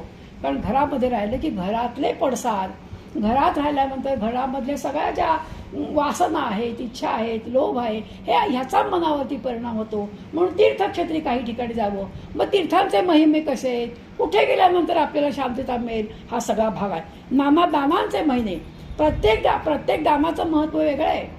ज्येष्ठ महिन्यात दान कोणचं द्यावं, बघा आता आपल्याकडे आपण गंगा ह्याचं करतो, 10 दिवस आपण त्याची पोथी वाचतो, मग आपण आंब्याचं दान करतो. म्हणजे कधी दान कोणतं द्यावं हा सगळं आपल्याला कोणी सांगितल्याशिवाय कसं कळणार. म्हणून नाना दानांचे महत्त्व ऐकत जावे. नाना महात्म्ये, नाना स्थाने, नाना मंत्र, नाना साधने, नाना तपेत पुरश्चरणे ऐकत जावी. ही सगळी जी अनेक तपश्चर्या कशी करावी, अनेक तप कसं करावं, ह्या सगळ्या गोष्टी ज्या असतात या सगळ्या माहीत असतात. म्हणून ज्यांना माहिती आहे त्या त्यांच्याप्रमाणे वागावं. दुग्धाहारी निराहारी, कोणी फक्त दूधच घेऊन राहतं, कोणी दिवसभर उपास करून नक्त करतं. मग ते कसं करायचं, कंठ शंकराचा असतो. तर हा सगळा जो भाग आहे म्हणजे काय काय ऐकायचं ते सांगतायत समर्थ. तृणाहारी नानाहारी कैसे ते ऐकावे. उष्णवास, जळवास, शीतवास, अरण्यवास, भूगर्भ आणि आकाशवास कैसे ते ऐकावे. काही लोक पाण्यामध्ये उभं राहून 4 तास पूजा करतात, काही लोक तिथे उभं राहून तुमचा जप करतात. आपल्या इकडचे होते ना, आपल्या इथे खोपोलीलाच होते ना महाराज, की त्यांचे सगळे पाय आपण गेलो पाचे सगळे गगनगिरी. तर त्या अशा लोकांकडे जाऊन आपल्याला जर करायचं असेल तर त्याचा आपण अभ्यास करावा. जपी तपी तामसी योगी, नाना निग्रह हटयोगी, शाक्त आगम अघोर योगी कैसे ते आगावे. म्हणजे हे वेगवेगळे पंथ आहेत, आगम निगम, ह्या सगळ्यांचा अभ्यास करून हे अघोर योगी, ह्या योगाच्या सगळ्या प्रक्रिया आहेत. आपल्यासारख्या लोकांनी जे योगी असतात मोठे, जे हटयोगी असतात, त्या सगळ्या लोकांसाठी आहेत. नाना मुद्रा, या अनेक मुद्रा आहेत, त्या मुद्रा कशा करायच्या, नाना आसने, नाना देखणी, आणखी म्हणजे साधकांना प्रकाशमय दिसणारी त्रिकोण, कोणाला बिंदू दिसतो, कोणाला प्रकाश दिसतो, कोणाला हा सगळा भाग जर दिसायला लागला तर एखाद्या अधिकारी माणसाकडे जाऊन सगळा पिंडज्ञाने, तत्वज्ञाने कैसे, हे सगळ्या गोष्टी तुम्ही ऐकल्याशिवाय तुम्हाला कशा कळणार. म्हणून श्रवण सगळंच करावं. नाना पिंडांची रचना, नाना भूगोल रचना, नाना सृष्टीची रचना कैसे ते ऐकावी. ज्या ज्या तुम्हाला स्थानाला जायचं आहे त्या स्थानाचा सगळा अभ्यास करून जावा. जेव्हा आम्ही कैलासला गेलो आम्ही, तर खूप लोकांना कैलास वाटत होतं की 12 ज्योतिर्लिंगापैकीच कैलास आहे. म्हणून ते मला चला बॉय शेवटचं झालं, आता आमची 12 ज्योतिर्लिंग झाली. कैलास आहे जे काही 12 ज्योतिर्लिंगापैकी नाही, त्याचा सगळा अभ्यास करावा. आता तर तो गुगलवर सगळा अभ्यास मिळतो, त्यामुळे सगळ्याचा अभ्यास करून हल्ली मला नवीन पिढी फार आवडते की सगळ्याचा अभ्यास करून मग जातात. आपल्या वेळेला या सगळ्या सुखसोयी नव्हत्या, म्हणून समर्थांना इथे द्यावं लागले. चंद्र सूर्य तारा मंडळे, ग्रह मंडळे, मेघ मंडळे, 21 वर्गे, सप्त पाताळे कलशी ती ऐकावी. आता ह्या सगळे जे सप्त पाताळ आहेत, सप्तलोक आहेत, महरलोक, जगलोक, हा सगळ्याचा तुम्ही अभ्यास केला पाहिजे असं समर्थांचं म्हणणं आहे. ब्रह्मा विष्णू महेश स्थाने, इंद्रदेव ऋषी स्थाने, वायो वरुण कुबेर स्थाने कैसिते, नवखंडे 14 भुवने, या सगळ्या अष्टदिक्पाल कोण, या सगळ्यांचा अभ्यास सगळ्यांनी केला पाहिजे. 14 विद्या 64 कळा, ह्या 14 विद्या कोणत्या, 64 कळा कोणत्या, या सगळ्यांचा अभ्यास. सामुद्रिक लक्षणे, आपल्या हातावर ज्या असतात रेषा, या सगळ्याचा अभ्यास. ज्याला ज्याची आवड आहे त्यांनी त्याच्या मुख्य माणसाकडे जावं आणि सगळ्याचा अभ्यास करावा. मंत्र मोहरे तोटके सिद्धी, दामावल्ली नामा औषधी, धातू रसायन बुद्धी, अनेक प्रकारच्या औषधी आहेत. ज्या आजही अशा औषधी आहेत की जे लोक त्या हिमालयात जातात आणि जे लोक आजही तुमचे हे करतात, म्हणजे तपाला बसतात, तर अशा काही आहेत की त्या मुळ्या खाल्ल्या. आता रामायणात तुम्ही म्हणजे ऐकालच, तर त्या मुळ्या खाल्ल्या की 8-8 दिवस म्हणजे भूकच लागत नाही. आजही हिमालयामध्ये अशा गोष्टी आहेत. समजा आपल्या पायाला लागलं तर पायाचं दुखणं बरं करणाऱ्या आजही औषधी आहेत. तर अशा प्रकारचा जो तपाचरण करतो त्यांनी ह्या सगळ्याचा अभ्यास केला पाहिजे असं समर्थ म्हणतायत. मंत्र मोहरे तोटके सिद्धी, नामावल्ली नामा औषधी, धातू रसायन बुद्धी, नाडी ज्ञाने ऐकावी. कोण्या दोषे कोण रोग, जेव्हा तुम्ही अशा ठिकाणी जाता, अशा ठिकाणी एखादा रोग झाला तर तिथे कुठला डॉक्टर वगैरे येणार. मग असं जर तुम्ही ही माहिती मिळवून गेलात, बघा काही ठिकाणी महारोग होतात, काही ठिकाणी असं. आता मला माझ्या मैत्रिणीचा गोहोतीहून फोन आला, त्यांच्याकडे आयर्न खूप जास्त आहे पाण्यामध्ये. मग आयर्न खूप जास्त असल्यामुळे जे वेगवेगळे रोग होतात, म्हणजे आपलं गॉल ब्लॅडरचं ऑपरेशन करावी लागतात, त्याचा त्रास होतो. मग समजा तुम्ही तिथे गेलात तर मग तिथे काय काय होतं या सगळ्याचा अभ्यास करून जा असं समर्थांचं म्हणणं आहे. मग किती प्रकारचे यमलोक आहेत, किती प्रकारच्या, जेव्हा हे बघा एकंदर 28 प्रकारचे यम आहेत, 28 प्रकारच्या शिक्षा आहेत. मग या कोणत्या या सगळ्याचा अभ्यास तुम्ही केला पाहिजे.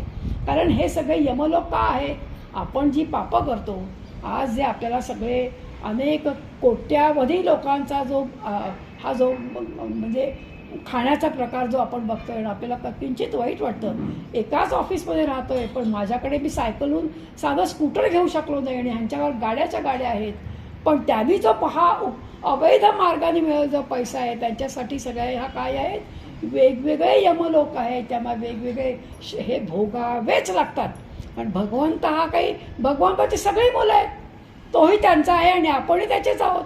आज आपल्याला वाटतं की आपण एवढं कष्ट करून हवा तेवढा पैसा मिळाला नाही, पण आपल्याला जो सुख मिळाले, आपल्याला जो आनंद मिळालाय, रात्रीची गाढ झोप लागते, कारण आपण अशा प्रकारचा पैसा कमवलेला नाही. पण जे लोक त्यांच्यासाठी 28 प्रकारचे बघा असे हा सगळ्याचा आपण अभ्यास केला पाहिजे असं समर्थ म्हणतायत. कैशा नवविधा भक्ती, कैशी चतुर्विधा मुक्ती, कैसी पाविजे उत्तम गती. आता लक्षात आलं की परमार्थ करायचंय, मग मला उत्तम गती कशी मिळेल, मी काय करावं म्हणजे माझ्या हातून पुण्यकारक गोष्टी होतील, या सगळ्या गोष्टींचा अभ्यास करावा. ऐसे अवघेचे ऐकावे, परंतु सार शोधून घ्यावे. जसं औषधाच्या दुकानात गेल्यानंतर दुकान गचागच भरलंय, आपण सगळे औषधं घेतो का, जे औषध मला उपयोग आहे ते औषध घेऊन मी येतो.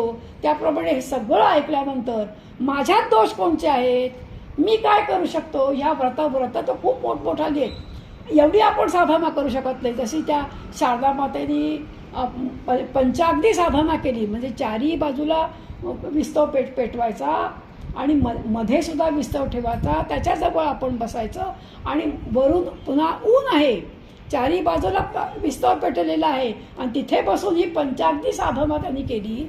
किती कठीण साधना असेल, आणि ती पण एप्रिलमध्ये त्यांनी केली. एकदा त्यांना कोणीतरी विचारलं, तुम्ही तर पूर्णपणे मुक्त आहात, मग एवढी साधना तुम्हाला करायची गरज नाही, साधना कशी करावी.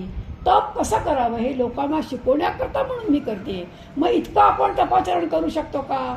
म्हणून सगळ्याचं आपण श्रवण करायचं की मला योग्य काय आहे, माझ्या वयाला योग्य काय आहे. मी मांडी घालून बसू शकत नाही, मग मी काय, मग मी हे सगळं ढामाला कशी बसणार, मग मी काय करावं या सगळ्याचं. म्हणून ते म्हणतात हे अवघे जे ऐकावे परंतु सार शोधून घ्यावं, त्यातलं सार आपण घ्यावं, असार जे असेल ते त्यागावं, या नावं श्रवण भक्ती.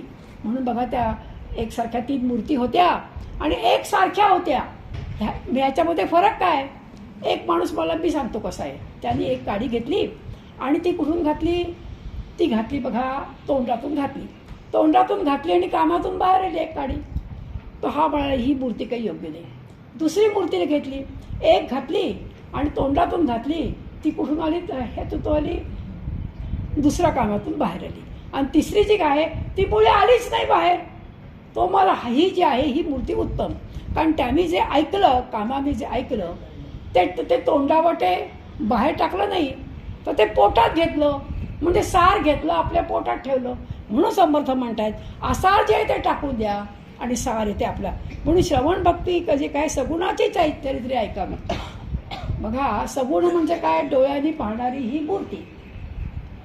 आणि निर्गुण म्हणजे काय? ज्याच्यामध्ये गुण आहेत पण ते डोळ्याने दिसत नाहीये. हा जो परमेश्वर आहे हा निर्गुण निराकार आहे. हा निर्गुण निराकार जळी स्थळी काष्टी पाषाणी प्रत्येक माणसाच्या आत बाहेर पूर्ण भरला आहे, पण तो निर्गुण असल्यामुळे दिसत नाही. मग बरं आपल्याला सवय अशी जे डोळ्यांनी बघतो त्याला आपण खरं मानतो, त्याच्याशिवाय आपण खरं मानत नाही. जळी सगळ्या ठिकाणी भगवंत आहे तरी पण कशावरून आहे? म्हणून मग आपण काय करतो? सगुणाची पूजा करतो. म्हणून त्याला आपण काय म्हणतो? तो गणपती. जो गणपती सर्वदूर आहे. ओंकार म्हणजे गणपती सर्वदूर जरी असला तरी माझ्या घरात तो गणपती आहे. म्हणून समर्थ म्हणतायत की सगुण देवाची चरित्र ऐकावी, मग गणपतीची जी पुराणं आहेत ती ऐकावीत आणि मग निर्गुणाची तत्वे, आणि मग त्याच्यातून हळूहळू आपण निर्गुणाकडे जावं. एकदम निर्गुणाची पूजा आपण करू शकत नाही. काही लोकांमध्ये हल्ली फॅशन झाली आहे एकदम निर्गुणाचीच उपासना करायची. किती कठीण आहे. समोर काहीतरी आयडॉल असल्याशिवाय, काहीतरी प्रतिमा असल्याशिवाय आपल्याला निर्गुणापर्यंत जाता येत नाही. आणि म्हणून समर्थ म्हणताय की सगुणाचे आधारे निर्गुण पाहिजे. सगुणाकडनं हळूहळू तुम्ही निर्गुणाकडे जा. जयंत्या उपोषणे नामा साधने मंत्र यंत्र जप ध्याने कीर्ती स्तुती स्तवने भजने नानाविध ऐकावी.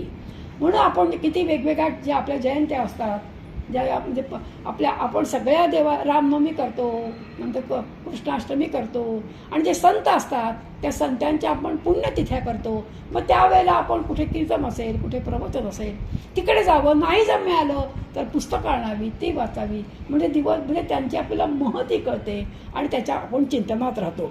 ऐसे श्रवण सगुणाचे अध्यात्म निरूपण निर्गुणाचे विभक्ती सांडून भक्तीचे मूळ शोधावे. अशा प्रकारे ही श्रवण भक्ती आहे जी खूप सोपी आहे. त्या श्रवण भक्तीचं निरूपण मी केलं असं समर्थ म्हणतायत. म्हणून सगळ्यात सोपी जी आहे तर ती श्रवण भक्ती आहे. शांतपणे ऐकून घ्यावं, पण ते ऐकताना मात्र मन तिथे असावं. आता म्हटलं बघ 10 वर्षे ऐकलंय पण जैसे थे, ह्याला श्रवण भक्ती म्हणत नाही.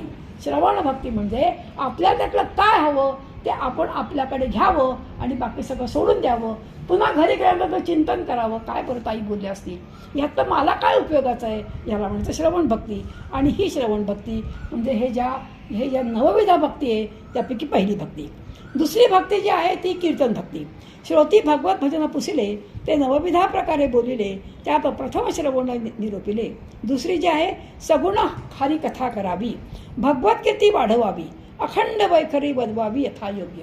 आता आपण काही एवढी कीर्तन करू शकत नाही, पण समजा आता या हजार येत आहे ना, किती आवाज गोड आहे. रोज देवाची पूजा केली की समोर बसावं, एखादं सुंदर भजन म्हणावं, ही कीर्तन भक्तीच झाली. आणि त्याच्याकरता आवाज गोड पाहिजे असं काही नाही की कोणीही म्हणू शकतं. या आपल्या समोर दिसल्या आणि त्यांचं मी भजन ऐकले म्हणून सांगितलं, पण कोणीही म्हणू शकतं. म्हणून कीर्तन भक्ती म्हणजे काय? जेव्हा आपण दासबोध वाचतो तेव्हा आपण कानाने आपलं ऐकतो, ही झाली कीर्तन भक्ती. आता तुम्ही श्रवण भक्ती करताय, मी कीर्तन भक्ती करते. कीर्तन म्हणजे काय? भगवंताचे विविध प्रकारचे त्याच्या अनेक गुणांचं वर्णन म्हणजे कीर्तन भक्ती. अखंड आपल्या मुखाने नामस्मरण ही सुद्धा कीर्तन भक्तीच झाली, कारण मुखाने आपण त्याचं नामस्मरण करत असतो, ही सुद्धा कीर्तन भक्ती आहे. म्हणून अखंड वैखरी बदवावी यथायोग्य, बहुत करावे पाठांतर कंठी धरावे ग्रंथांतर, भगवत कथा निरंतर करीत जावी. आज कौतुक करायचं म्हणजे आज माझा वाढदिवस. माझ्या नातवाने आज काय केलं असेल दोघांनी.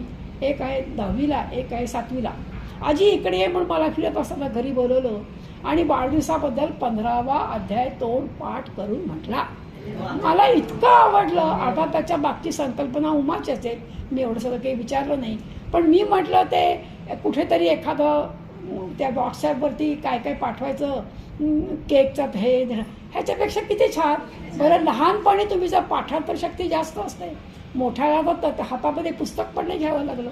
मी एवढं का सांगते म्हणजे माझ्या नातवांचं किंवा मुलीचं कौतुक करत आहे. पण अशा प्रकारची कीर्तन भक्ती आपण आपल्या नातवंडांकडून मुलांकडनं करून घेऊ शकतो. आणि म्हणून अखंड वैखरी या मुखातून एका भगवंताशिवाय दुसरं काही येताच कामा नये, त्याला म्हणायचं अनुसंधान. आणि मग अशा आता त्यांनी आज मला पाठ म्हटलं म्हणजे गेले 15-20 दिवस ते अखंड म्हणत असणार. बरं पाठ केल्यानंतर डोक्यात त्यांचा विचार तोच असणार, ह्यालाच तर म्हणायचं अनुसंधान. दुसरं अनुसंधान काय असणार हो, हेच झालं अनुसंधान. किती महत्वाचा भाग म्हणजे आईचं काम हेच आहे, उत्तम संस्कार कसे घालावेत ह्याला म्हणतं संस्कार घालणं. आता तेव्हा तो 15वा अध्याय जीवनामध्ये एकदा पाठवून गेला. बरं पाठांतर शक्ती सकाळी म्हणजे लहानपणी खूप चांगली असते असं सांगते. म्हणून कंठी धरावे ग्रंथांतर, भगवत कथा निरंतर करीत जावी.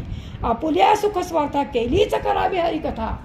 परत परत ऐकावं हो, परत परत. जसं आपण रोज जेवतो, परत परत जेवतोच ना, रोजची पोळी खातो, तसंच परत परत ऐकलंय काय तेच ऐकायचं असं म्हणू नका. परत परत ऐका. त्याने काय होतं माहिती आहे का, कामाची तो तृप्ती होते, पण आपल्या अंतःकरण शुद्ध होत जातं, मन निर्मळ होतं. हे साबणाने धुण्यासारखं आहे. आपला रुमाल जसा आपण घासून धुतो ना, तसं हे धुणं आहे.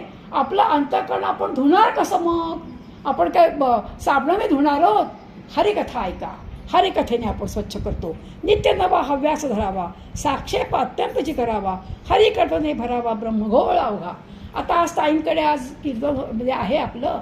आज सकाळपासून त्याच चिंतनात असतील, कशा खुर्च्या मांडाव्यात, कसं हे करावं, काय बरं प्रसाद ठेवू मी आज, करणार चतुर्थी आहे म्हणजे आपोआप अनुसंधान झालं ना. बरं संध्याकाळपर्यंत पुन्हा आनंदात की मी हे केलं ना आणि माझं हे झालं ना, झालाच पण अनुसंधान. आणि म्हणूनच आपण सगळं जमतं. मी काही वेगळं काही सांगत नाही, तुम्हाला जे माहिती आहे तेच मी सांगते. फक्त मी म्हटलं ना, मी करते, फक्त तुम्ही करताय श्रवण, मी करते कीर्तन. आपण सगळे एकाच पातळी बसून आणि एकाच गोष्ट म्हणून. बरं हा हॉलमध्ये 2-3 दिवस ह्याचे पडसाद असतात, लक्षात ठेवा. हे जरी सगळं असलं ना, तुम्हाला हे मृत नाही आहे. अहो भिंत चालवली ना, भिंत ती मेलेलीच होती ना, पण त्यांच्या अंगात एवढी दाखवत होती की भिंत चालली ना, मग ह्या भिंती ऐकतायत ना. म्हणून अशा घरामध्ये नेहमी असं चिंतन असावं, असं नामस्मरण असावं, असं कीर्तन असावं की त्या घरामध्ये ते पडसाद असतात. आणि म्हणून कधी कधी एखाद्या घरात गेल्यानंतर आपल्याला खूप आनंद मिळतो. एखाद्या घरात सारखी भांडणं, दुस्वास, द्वेष, मत्सर, त्या घरामध्ये आनंद मिळत नाही. आणि म्हणून हरिकथेने संबंध घर भरून टाकावं असं समर्थ म्हणतात. मनापासून आवडी, जीवापासून अत्यंत गोडी, सदा सर्वदा तातडी हरिकीर्तनाची. आत्ता मी या कुलकर्णी ताईंना म्हटलं काय येणार ना, म्हणजे काय म्हणे मी रामायण येणार नाही. काय गोड वाक्य आहे, इतकं मला आवडलं. मी त्यांचं म्हणणं तुम्ही चुकलात, मला विचार खरंच मी चुकले. याला म्हणायची आवड हे जे आलंय. म्हणून मी आपल्या आपल्या गोष्टी का सांगते, कारण आपल्या आपण सगळ्या मैत्रिणी आहोत ना, म्हणून तुम्हाला मी आपल्या गोष्टी सांगते. भगवंतास कीर्तन प्रिय, कीर्तने समाधान होय. भगवंतानं कडनं अहं पसामी वैकुंठे, योगनाम हृदय मद्भक्ता यत्र गायत्री तत्र तिष्ठामी नारद. जिथे असं भगवंताचं कीर्तन असतं तिथे मी असतो असं याने म्हटलंच आहे ना नारदाने. म्हणून कीर्तन अत्यंत आवडतं आणि म्हणून कीर्तन महत्वाचं. बघा आपण मगाशी श्रवण ऐकलं. श्रवण कोणाचं महत्वाचं, कोणी तर परीक्षित राजा. जेव्हा त्याला कळलं की तुला 7 दिवसाचा अवधी आहे, 7 दिवसामध्ये तुला काय ते तुझा जीवनाचं कल्याण करायचं आहे, तुला उद्धार करायचा आहे, तेव्हा तो एका जागी बसला. बरं तो एकटा बसला का हो, हजारो लोक बसले ते, पण त्याने असं का म्हणजे परीक्षिताने श्रवण केलं की तो मुक्त झाला. कारण तो जेव्हा ऐकायचा, जेवण खाण सोडलं. 5व्या-6व्या दिवशी विचारतायत शुकदेव, अरे राजा तू पाणी तरी पी, अन्न पण नाही, पाणी तरी पी. मला काही नको, या पाण्यामुळेच मला सगळं झालंय ना, मला अन्न नको, पाणी नको, माझं पोट भरते सगळं तुमच्या नामसंकीर्तनाने. कारण काय माहितीये का, 4 युग आहे. पहिलं युग सत्ययुग, तेव्हा धर्म 4 पायांचा होता. आणि त्यावेळेला हजारो वर्षांचं आयुष्य होतं आणि तेव्हा ध्यानधारणा म्हणजे अनेक ऋषीमुनी हजारो वर्ष आणि ध्यानधारणा करायचे. दुसरं जे आहे ते आपलं त्रेतायुग, जिथे राम जन्मले. आता आपल्याला रामायणात सगळं आता येणारच आहे. तर तिथे जे होतं ते म्हणजे काय होतं, तिसऱ्यामध्ये पूजा पद्धती आणि त्याच्यामध्ये होतं यज्ञ. एक यज्ञ करणं असं सोपं आहे का? बरंच यज्ञ सांगणारा ब्राह्मण पण तितक्या लायकीचा हवा. माझ्या मैत्रिणीने यज्ञ केला होता आणि तेव्हा जेव्हा नागपूरला ते यायचे ना, तुम्हाला सांगते मी, पायात चपला पण नाही घालायचे. त्यांच्या घरचं पाणीसुद्धा प्यायचं नाही. एवढा सच्चिर ब्राह्मण मिळणं फार कठीण आहे. आपल्या ह्या इथे वेदभवनमध्येच शिकलेले ब्राह्मण होते. आणि असा जर ब्राह्मण असेल आणि तुम्ही जर मनापासून यज्ञ केला तो यज्ञाचं फळ मिळेल, हे करणं या कलियुगात फार कठीण आहे. तिसरा जो आहे हे द्वापार युग म्हणजे आपल्या कृष्णाचं युग. धर्म 2 पायाचा होता आणि त्यावेळेला मुख्य काय होतं म्हणजे पूजा पद्धती. आता पूजा पद्धती सुद्धा इतकी सोपी नाही आहे. हे कलियुग जे आहे ते माणसाचं आयुष्य कमी झालं आहे पण उद्धार लवकर होत आहे. म्हणजे काय नामसंकीर्तन साधन पै सोपे पळत जळतील पापे जन्मांतरीची. म्हणून ह्या कलियुगामध्ये जन्म घ्यायला अनेक ऋषी येतात, अनेक तपस्वी येतात, कारण उद्धार लवकर होतो. कारण केवळ नामसंकीर्तनाने मनापासून तुम्ही जर नाम घेतलं, अनुसंधान जर म्हणजे भगवंताशी ठेवलं, उद्धार नक्की होईल. म्हणून सदा सर्वदा मनापासून आवडी, जीवापासून अत्यंत गोडी, सदा सर्वदा तातडी हरी कीर्तनाची. भगवंतासाठी कीर्तन प्रिय विविध विचित्रे ध्याने वर्णावी अलंकार भूषणे, ध्यानमुती अंतःकरणे लक्षून कथा करावी. काही कीर्तनकार इतकी सुंदर कीर्तनं करतात की त्या भगवंताची मूर्ती डोळ्यासमोर उभी राहते. असं वाटतं की खरोखर इथे कृष्ण आहे. आपण डोळ्यांनी कृष्ण पाहतोय. तेवढी ताकद पण त्या कीर्तनकाराची सुद्धा हवी. त्यांनी सुद्धा काही नियम मोले कीर्तनं करून या समर्थ म्हणतायत. अहो, जो मुळे किती जमलेत पैसे त्या ह्याच्यामध्ये आणि मला किती बिदागी मिळणार ह्याच्यावर जो कीर्तन करेल त्याच्या मुखामधून येणाऱ्या कीर्तनाला काही महत्त्व राहील का? कारण त्याचं लक्ष जो विरक्तीच्या गोष्टी सांगायला इतके पैसे घेतोय. आता परवाच तुम्हाला सांगितलं का, मागच्याला आठवत नाही, 4.25 लाख तुमच्या भागवताचे मागितले. आता 4.25 लाखामध्ये तुम्ही जर भागवत सांगणार, तुमच्या मुखातून काय भागवत येणार? म्हणून मोले कीर्तन करून हे समर्थ म्हणतायत. यश कीर्ती प्रताप महिमा आवडी वर्णावा परमात्मा, जेणे भगवत म्हणजे कीर्तन ऐकल्यानंतर भगवत भाव वाढला पाहिजे. कीर्तन ऐकल्यानंतर नामस्मरण करावं असं वाटलं पाहिजे. कीर्तन ऐकल्यानंतर भगवंताबद्दलची इच्छा निर्माण झाली पाहिजे. कथा अन्वय लापणिका नामघोष करताळिका, प्रसंगे बोलाव्या अनेका, भात माता नेमस्त, जुन्या कथा नवीन कथा. आणि पुन्हा कीर्तनकारांनी काय केलं पाहिजे? अनेक कीर्तनकार चुकतात. आता आमच्याकडे माझ्याजवळ दत्ताचं मंदिर आहे.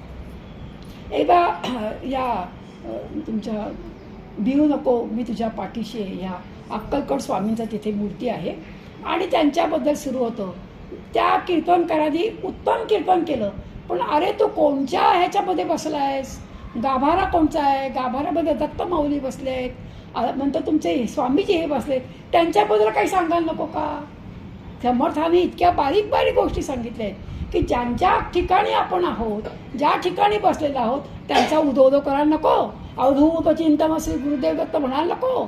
असं समर्थ म्हणतायत की ज्या ठिकाणी बसलोय त्याचं यश कीर्ती प्रताप आणि आपण केलं पाहिजे. ताळ मृदांग हरी कीर्तन संगीत नृत्य तानमान. कीर्तन हे असं असतं की त्याच्यामध्ये नवरस येतात, बिभत्स रस सोडून बाकी सगळे रस आले पाहिजे. उगीच स्त्रियांच्या अवयवांचं कीर्तनामध्ये उल्लेख असता कामा नये, पण थोडीशी नाट्यछटा, संगीत उत्तम पाहिजे. एकदा प्रल्हाद महाराज साखर खेळल्याचे, ज्यांच्या अंगातून श्रीराम श्रीराम शब्द ऐकू यायचे, गोंदवलेकर महाराजांचे ते भक्त होते, त्यांचाच अवतार मानतात त्यांना. तर एकदा एक मोठे कीर्तनकार नागपूरहून आले आणि ते कीर्तनकार सुरू करणं, संबंध हॉल गच्च भरलेला आहे. का तुम्ही कीर्तन का सुरू करत नाही? अहो, माझ्या पेटीवाला नाही आला. तेव्हा ते मला कमाल आहे. अहो, त्या तुमच्या वेळेवरती येऊन भगवंत उभे आहेत आणि तुम्ही त्या पेटीवाल्याची वाट पाहताय. म्हणजे संगीत महत्त्वाचं असावं, पण त्याला महत्त्व किती द्यावं हे. नाहीतर हल्ली आपण पाहतोय कीर्तनकार संगीत सभा घेताय ती कीर्तन म्हणतायत. ऐका तुम्ही टीप, तुम्हाला लक्षात येईल. हा राग यमन राग म्हटला, हा बिलावल म्हटला. अरे काय रागाचं काय हे चाललंय का? आपण कथा ऐकायला आलो पण त्याचं भान ठेवा असं समर्थ म्हणतायत.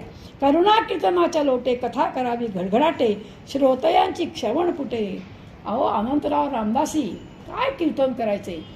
निरूपण झालं की पायामध्ये चाळ बांधायचे आणि स्वतः नाचायचे.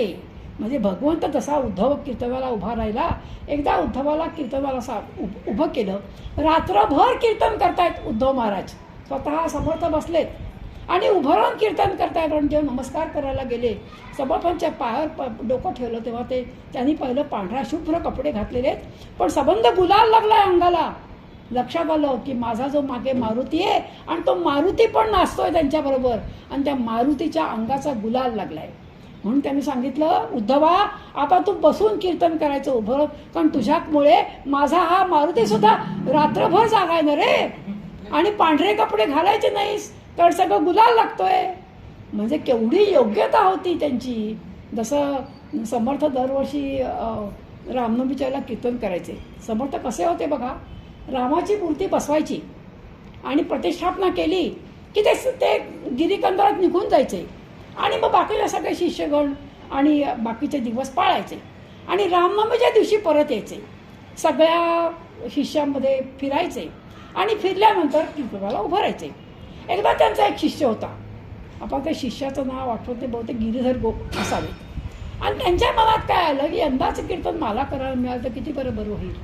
आता समर्थ स्वतः सर्वज्ञ असल्यामुळे त्याच्या मनातला भाव त्यांनी ओळखला. सगळीकडून चक्कर मारून झाली आणि मग आपल्या हातातले टाळ त्या शिष्याला दिले आणि शिष्य सांगितलं, जा उठ आणि आज तू कीर्तनाला उभा राहा. त्याच्या डोळ्यातून घळघळ पाणी आलं की माझ्या मनातलं मनोज्ञ माझे गुरु. आणि त्यांनी ओळखलं म्हणून हातात टाळ घेतली आणि सुरुवात केली. त्यांनी लिहून ठेवलं आहे की जेव्हा मी कीर्तनाला सुरुवात केली तेव्हा माझ्या लक्षात आलं की सगळ्या माझ्यासमोर रामाच्या मूर्ती बसल्या आहेत, सर्व दूर राम आहेत. हे कोणामुळे? या समर्थांच्या अंगात असणाऱ्या त्या सिद्धीमुळे. कारण काय, श्रवण कोणाचं करावं, त्या अष्टसिद्धींचं पण करावं, हे पण समर्थांनी सांगितलंय. तर त्या सिद्धीमुळे त्यांना दिसलं. असे सर्वज्ञ असतात आणि असे म्हणजे कीर्तनकार असतात. देवद्वारी लोटांगणे नमस्कार घालावे, कंप रोमांच स्फुराणे, प्रेमाश्रुत ही गाणे. देवद्वारी लोटांगणे नमस्कार घालावे, पदे दोहोडे श्लोक प्रबंध, धाटी मुद्रा अनेक छंद, वीर भाटी व विनोद प्रसंग. मध्ये मध्ये विनोद पाहिजे, हास्यरस पाहिजे. कारण समजा असं कीर्तनकार हुशार पाहिजे की एखादा खूप कठीण विषय आपण घेतोय, सगळ्याच्या डोक्यावरून गेलाय, मग अशा वेळा नामस्मरण करायला सुरुवात करावी, जय जय रघुवीर समर्थ म्हणावं, असं सगळं समर्थ सांगतायत. कारण त्या काळी काय होतं, आता बघा, आता आपल्याकडे अनेक उपाय आहेत. कशाचे? आपण व्हॉट्सॲप करतो, आपल्याकडे ऑनलाईन, नंतर काय ऑफलाईन, किती प्रकार आहेत, आणखीन काय काय जे काय काय प्रकार आहेत. आणि त्याच्यामुळे सगळ्याचा प्रचार आज होतोय. त्या काळी प्रचाराचं माध्यम काहीही नव्हती. कीर्तन हे प्रचाराचं माध्यम होतं. एकमेकांच्या सगळ्या म्हणजे समर्थ कीर्तनातून हेरगिरी करायचे. कुठला हेर म्हणजे निघालाय, कुठला राजा तुझ्या म्हणजे स्वारी करणार आहे, हे ते कीर्तनातून सांगायचे. आणि म्हणून समर्थांनी कीर्तनाचे असे जे समास आहेत ते 4-5 लिहिलेत. कारण काय, कीर्तन हा अत्यंत महत्त्वाचा दुवा होता सगळ्यांना एकत्र आणण्याचा. आजही तसंच आहे. कीर्तनामध्ये जो आनंद मिळतो, सगळ्याजण आपण एकत्र येतो, असं हे कीर्तन आहे. भक्ती ज्ञान वैराग्य लक्षणं, नीती न्याय स्वधर्म लक्षणं, साधन मार्ग अध्यात्म निरूपण प्रांजळ बोलावे, प्रसंगे हरिकथा करावी, सगुणी सगुण कीर्ती धरावी, निर्गुण प्रसंगे वाढवावी अध्यात्म विद्या, पूर्वपक्ष त्यागुण सिद्धांत निरूपण करावे नेमस्त, बहुधा बोलणे अव्याव्यस्त बोलोची नाही. काहीतरी कसं तरी म्हणजे बायकांच्यावरती टीका करणं, वाटेल ते बोलणं, राजकारणावरती खूप बोलणं हे टाळावं.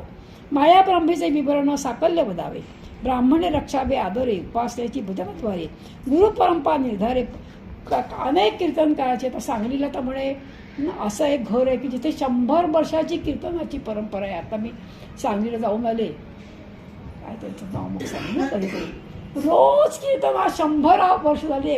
आता हे कधी 102 वर्ष आहे, एकही दिवस कीर्तन झालं नाही. अशी ही जी गुरुपरंपरा असते ती गुरुपरंपरा सांभाळावी लागते असं समर्थ म्हणतायत.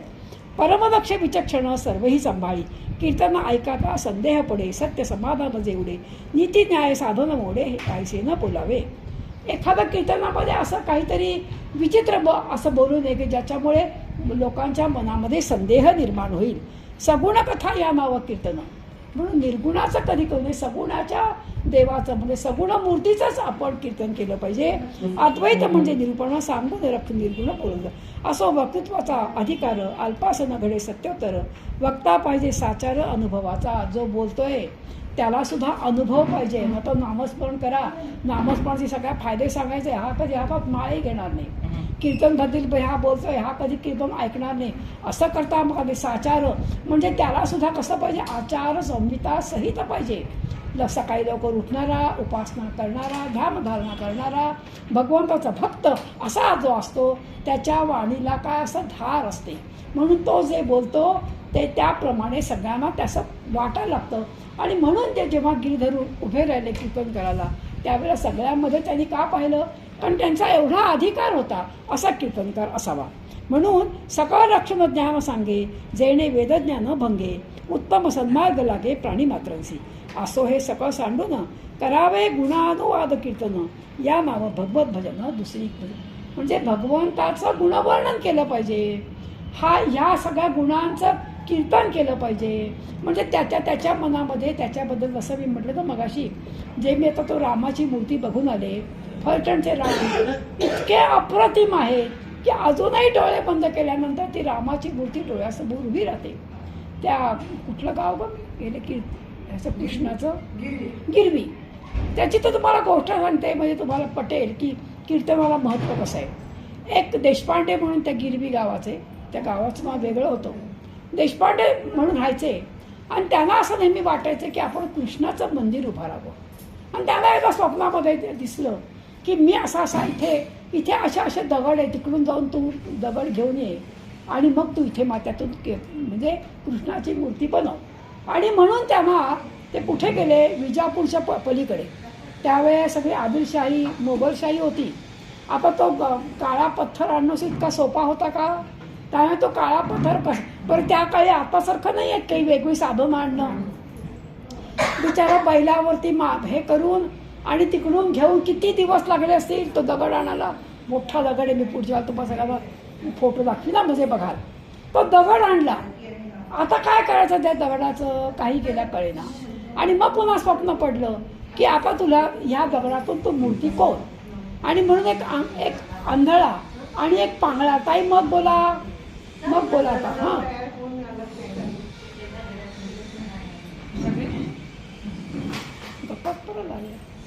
एक आंधळा आणि एक पांगळा आला आणि तो म्हणाला की मी उत्तम तुमची मूर्ती बनवून देईल. देशपांडे म्हणे येऊन इतके दिवस वाट पाहतोय, किती महिने गेले, आता आंधळा आणि हा पांगळा हा काय ती मूर्ती बनवणार. ते म्हणाले की तुम्हाला बनवता येईल का. म्हणे हो बनवता येईल, आम्ही अनेक मूर्त्या बनवल्यात. बरं म्हणे बनवा, आता विश्वास ठेवला तर भाग आहे. आणि मग ते मला एक सांगतो, आम्ही एकदा खोलीत गेलो की दार उघडायचं नाही, मी मूर्ती बनवणार आणि मी तुम्हाला बोलवेपर्यंत बाहेर यायचं नाही. दोघं आत गेले, लंगडा आणि पांगळा, आणि दोघं आत गेले. मुखाने नामस्मरण सुरू आहे, हाताने म्हणजे छिन्नी हातोडीचा आवाज बाहेर येतोय. आता ह्या देशपांडेंना वाटलं इतके दिवस झाले, खाणं नाही पिणं नाही, आपण काहीतरी द्यावं, किती दिवस झाले, तर माझ्याकडे येऊन कामं करताय. दार उघडलं, दार उघडल्याबरोबर ते मला झालं माझं काम आणि ती मूर्ती पूर्ण झालेली होती. इतकी अप्रतिम काळा दगडाची मूर्ती आहे. दोन समोर अशा बाजूला गायी आहेत, मुखाने नामस्मरण करत करत ती मूर्ती बनवली. ते मला आमचं काम झालं. ते दोघंही जवळच पलीकडे विहीर आहेत, विहिरीत त्यांनी उडी मारली आणि म्हणून स्वतःला गिरवी ठेवलं आणि म्हणून त्या गावाचं नाव पडलं गिरवी.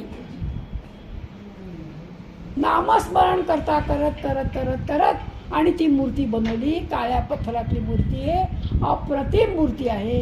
ही कीर्तन भक्ती भगवंताचं नामस्मरण करत करत करत केलेली, स्वतःलाच गिरवी ठेवून गेलेत. म्हणून ते म्हणतायत की हा कृष्ण म्हणजे हा खराच कृष्ण आहे.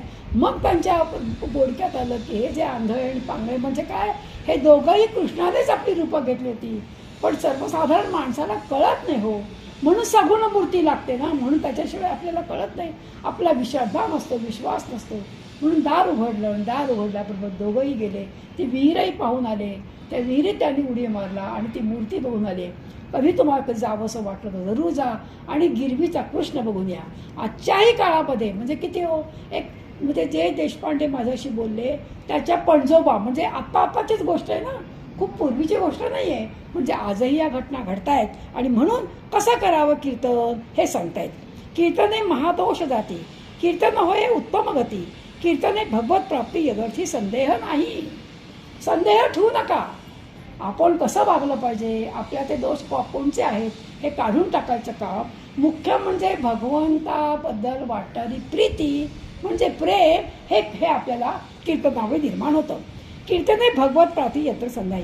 कीर्तन वाचा पवित्र जो कीर्तन करतो. आता हे मी वाचते, आता आपोआपच माझी एक मैत्रीण होती नागपूरला, तिच्या वाचेमध्ये दोष होता. आता पुढे आता एक समास येईल तुम्हाला, तर पुढे ऐकायलाच मी तो तुम्ही जर अखंड वाचलात ना तुमची वाचा शुद्धी होऊन जाईल. समर्थांचे 200 समास म्हणजे 200 निबंध आहेत. 200 महान महान ह्या म्हटलं ना ह्या शिल्पकृती आहेत, ह्या साधो नाही आहेत जे समास. आणि अशा प्रकारे वाचा आपली पवित्र होते. कीर्तने वाचा पवित्र, कीर्तने होय सत्पात्र, हरी कीर्तने प्राणी मात्र सुशील होती. सुशील बनत होता. कीर्तने अवेकृता घडे, कीर्तने निश्चय सापडे, कीर्तन संदेह बुडे शोतया होत्यांचा. सदा सर्वदा हरी कीर्तन ब्रह्मसूत करी आपण, तेडे नारळ तोची नारायण पोळी देत आहे. म्हणून कीर्तनाचा अगाध महिमा, कीर्तने संशये परमात्मा, सकळ तीर्थे आणि जगदात्मा हरी कीर्तने वसे. म्हणून ज्या ठिकाणी कीर्तन होतं त्या ठिकाणी भगवंताचा वास आहे. भगवंत येतो हा अगदी महत्त्वाचा भाग या कीर्तन भक्तीतून होतो. म्हणून जेव्हा जेव्हा आपल्याला संधी मिळेल त्यावेळेला आपण कीर्तनाला जावं. संधी नाही मिळाली तर रोज आपणच वाचावं मोठ्याने आणि म्हणजे झालं कीर्तन. तेही समजा वाचता नाही आलं तर सुंदर. आता तर तुम्ही अभंग शिकायला जाताय, तुम्ही आता कीर्तन शिकायला जाताय. ध्यानी मनी स्वप्नी सतत त्याचं गुणवर्णन करावं, त्याचं रूप द्यावं, समोर आठवावं आणि ते झालं कीर्तन. मग त्याला काही टाळ लागत नाही, त्याला काही पेटी लागत नाही. म्हणजे वेडू वाकुडे गाईनं परी तुझा तर मी म्हणावी ना. अरे भगवंत काही ते बघत नाही की त्याच्याकडे पेटी आहे का. भगवंत माहिती का काय आहेत. भगवंत मोठे उदार आणि प्रेमळ आहेत. उद्धवाची गोष्ट सगळ्यांना माहितीच आहे. उद्धवाच्या घरात जेव्हा गेले म्हणजे कृष्ण शिष्टाईला भगवंत गेले आणि ती कृष्ण शिष्टाई काही फलित झाली नाही. आणि त्यावेळेला भगवंताला आपलं ऐश्वर कोणाला दाखवायचं. भगवंताला. भग म्हणजे 6 ह्याने युक्त तो भगवंत.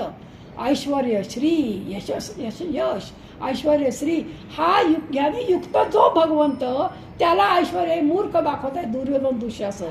असं म्हटलं दुःशासनाचा जो हा होता जो महाल होता आणि त्यावेळेला प्रसिद्ध होता. कारण 6 ऋतू एकाच ठिकाणी आहेत की काय असं वाटावं असा त्याचा महाल होता.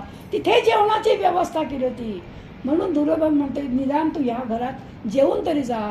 तेव्हा कृष्ण म्हणतोय अशा घरामध्ये मी जेवण काय पाणी सुद्धा पिणार नाही. आणि म्हणून त्यांचा संबंध एवढा मोठा सोन्याचा महाल सोडून आणि बाहेर आले आणि उद्धवाचं घर शोधताय विदुराचं घर शोधतायत. उद्धवाची गोष्ट पुढची दुसरी आहे. विदुराचे घर जेव्हा शोधतायत आणि त्यावेळेला विदुर पती दोघं जण नामस्मरण बसलेले आहेत. तेव्हा ते म्हणाल्या अरे विदुरा मी तुला शोधत होतो. ज्या वेळेला मी म्हणजे महालात होतो तेव्हा कृष्ण तुला मामाने माझ्या घरी न्यायचो रे, पण मला दुर्योधनाने हाकलून दिलंय. त्याच्यामुळे मी तिथे राहत नाही म्हणून मी झोपडीत राहतो. मग तेव्हा दिलेलं उत्तर या कृष्णाने ज्याच्या घरात जातो त्याचं घर कसं आहे पाहत नाही. 3 बेडरूमचा फ्लॅट आहे, श्रीमंत आहे, त्याच्या घरात किती गाड्या आहेत, तो कसा आहे, तो उच्च कुळातला आहे का नीच कुळातला आहे ते पाहत नाही. त्याचं मन कसं आहे, त्याचं प्रेम कसं आहे, तो इतरांशी कसा वागतो. अरे विदुरा तुझं जीवन मी सगळं बघतोय म्हणून तुला शोधत आलो रे. मी पांडवांवरती का प्रेम करतो की ते माझ्यावर प्रेम करत म्हणून नाही. त्यांचं शुद्ध म्हणजे असंख्य वागणं आहे. 5 भावांची एकी आहे. किती त्यांना फोडायचा प्रयत्न केला पण कधीही पुढल्या जात नाहीत. आणि म्हणून मी पांडवांवरती करू आणि म्हणून मी अशा घरात शिरतो की ज्या घरामध्ये काय आहे मुख्य म्हणजे भक्ती आहे. ज्या घर म्हणजे हे घर, देह हे मंदिर, आत्मा हा देव. मग ज्या घरामध्ये भगवंत जातो ते घर कसं पाहिजे अत्यंत शुद्ध पाहिजे. आता बोला या आलात का किती छान तुमचीच वाट पाहत होतो पण मधातच काय कटकटे नदी आली झोपायची वेळ होती माझी. हे मन शुद्ध नाही. जे मनापासून म्हणतायत वा खरंच छान बोला तो निघाताई. आता म्हणायचं म्हणून म्हणायचं ही म्हणाले म्हणून या हे मन शुद्ध नाही. देव अशा घरात येत नाही. म्हणून ज्यांचं मन शुद्ध ज्यांचं वागणं शुद्ध अशा घरामध्ये भगवंत येतो. म्हणून हे भगवंता ह्या घरामध्ये म्हणजे ह्या घरामध्ये या देहामध्ये तू ये आणि माझ्याकडनं काय कर. आज माझा वाढदिवस आहे. मी भगवंताला एवढंच मागते की तुझं गुणसंकीर्तन माझ्या मुखातून होऊ दे. माझी तब्येत त्यासाठी चांगली ठेव. एवढी भगवंताकडे मी आज मागणी मागते आणि माझ्या वाणीला मी इथेच आराम. जय जय रघुवीर समर्थ. म्हणजे 2 समास आपले आज झाले. श्रवण